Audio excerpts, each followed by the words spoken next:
Chapter 1, Verse 9. So far, we have seen Duryodhana naming the mighty warriors who lead his army. But now, in verse 9, he expands further. Let's start with Shloka directly. Anyacha bahava shura madarthe tyakta jivita nanashastra praharana sarve yuddha visharda. That means, Duryodhana proudly said to Guru Dronacharya and numerous other warriors, all well-trained for battle and armed with various weapons, are here present, ready for my sake to lay down their lives. On the surface, it looks like Duryodhana is simply introducing his vast army. But spiritually, this verse opens a doorway into a deeper truth, the nature of our inner enemies. The army of the Kauravas doesn't just represent historical warriors. It represents the vast army of temptations and faults of the ego that oppose our inner spiritual progress.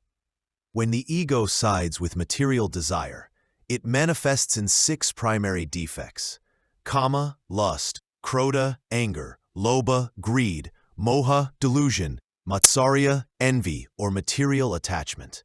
Let's explore each one and see how they show up within us.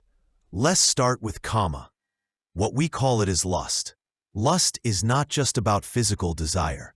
It is the constant hunger of the ego for satisfaction through the senses, wealth, power, or recognition. It keeps us restless, always wanting more, never satisfied. Lust is Duryodhana himself, unwilling to part with even an inch of pleasure, causing endless conflict in life. Then Krodha, what we call it as anger.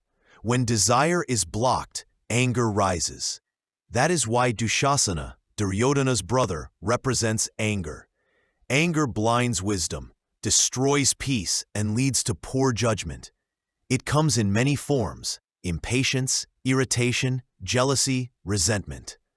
Even so-called righteous anger clouds our clarity. Now Lobha, what we call it as greed. Greed is endless craving, not for what we need, but for what we want.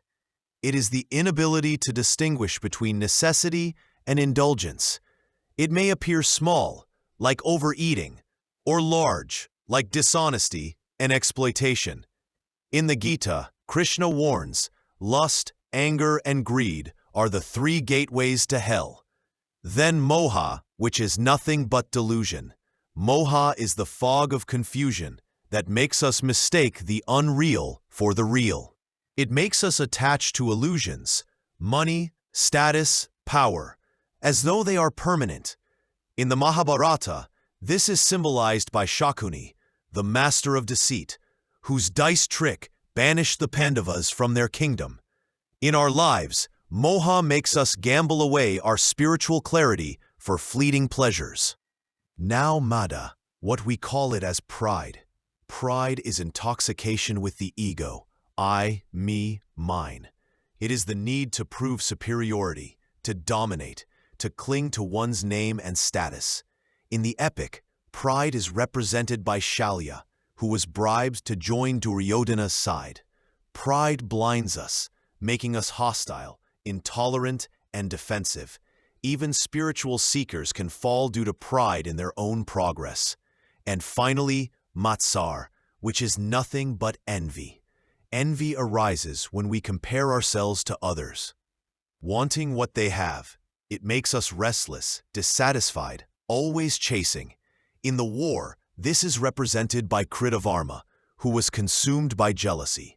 Envy ties us to endless rebirths, always desiring, never free.